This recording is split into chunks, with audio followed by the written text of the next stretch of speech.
that technology sounds amazing. And I'm like, yes. And I'm sure there are human beings working on it as I speak about it. I don't know for sure.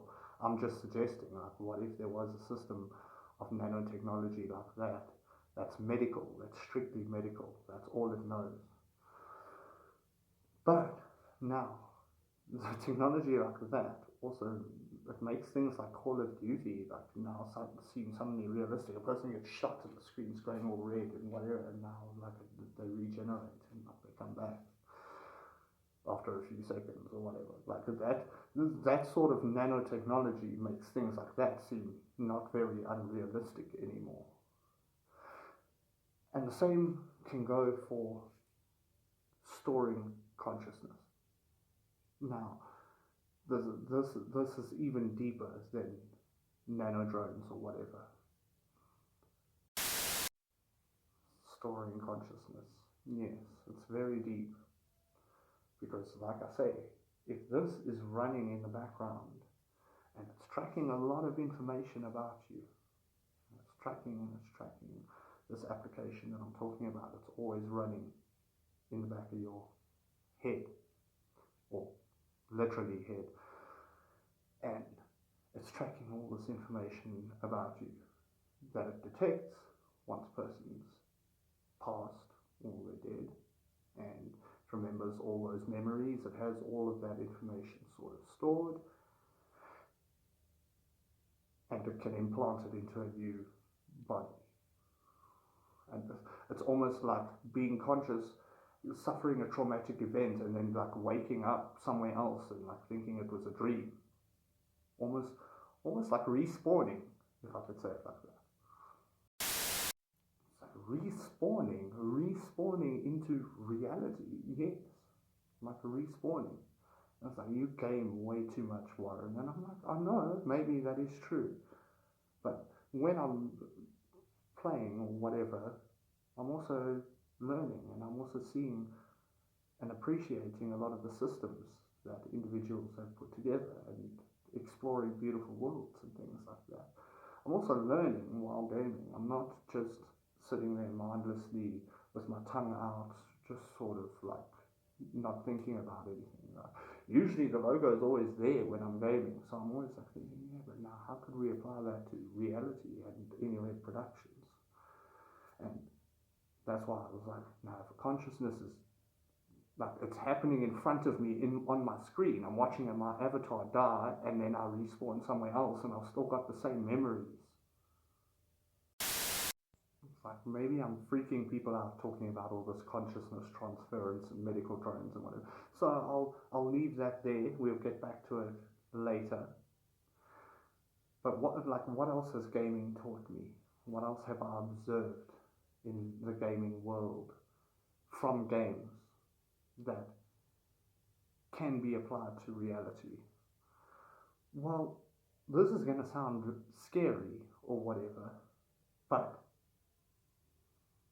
I've learned that from gaming that you can have cameras following each individual person around without them even knowing, having different angles and different shots of them, and that's invisible. And so how is that possible? And I'm like, have you seen a game like Rocket League where you play a match, you don't see any cameras floating around, but when you watch the replay, look how many angles there.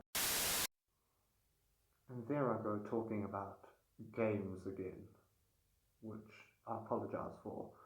Let's talk about games in reality, like sports, like actual physical contact sports, quote unquote, in the real world. Things like football, American football, or European or South American football, whichever you fancy. Talk about athletics, cricket, rugby, baseball, those sorts of things. What do we have, or what ideas are here, or what do we envision for the future of these games? Because like everything else, they've got to advance and they've got to get better and keep people interested. How do we keep those sorts of games exciting? Now, that is a very interesting question. How do we keep viewers watching spectator sports, especially with all the other forms of entertainment stepping up their game? How do we keep spectator sports interesting and eye catching? Well, when I look at it, I think about the stadium. I start with the stadium as to when it's played. Now, many would think that stadiums are already pretty much perfect.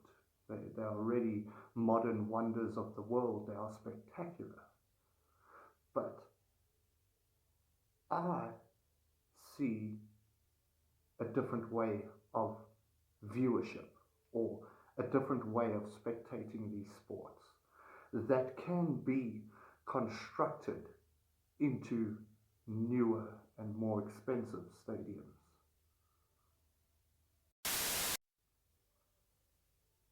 Well, let's begin with how the stadiums film the games.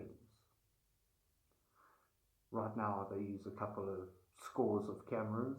They use cameramen and a lot of, even some of them have like drones that are like flying across the field out of sight,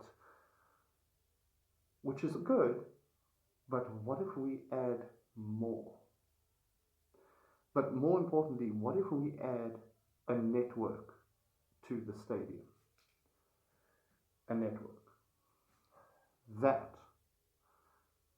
when the game is filmed in the stadium, in the cauldron of the stadium, there are numerous cameras set up around, like not scores, I'm talking about hundreds, all pointed at the field. So we have hundreds of cameras pointed at the field of play. Now, in my mind, I'm thinking football, European football, soccer to some people, but football.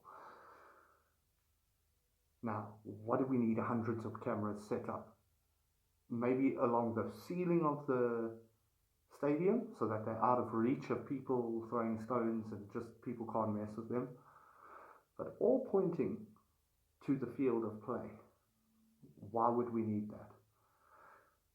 Well, in my mind, I'm thinking, how do we get a four-dimensional view of what's going on the field? Firstly, just to set up that there's motion detection and it can keep track of every single player, every single movement from every angle. And you know what I mean. Just set that up.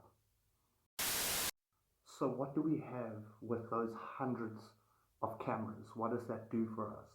What it does is it creates a picture of the pitch where people are playing. It creates a live picture of that in a four-dimensional space. Now, what can we do with that information? Well, once we have that four-dimensional space added and detection of movement and everything's being captured live, we can start adding post-edited effects to the match, to the live match. You can start adding, I don't know, let's say for example, glowing trails that are running behind all the players that are in the color of their home kit or their away kit or whatever. Little footprints that they leave on the field, like little glowing like embers and things like that when they're running around and moving. So we have glowing trails and footprints on the field, those sorts of things.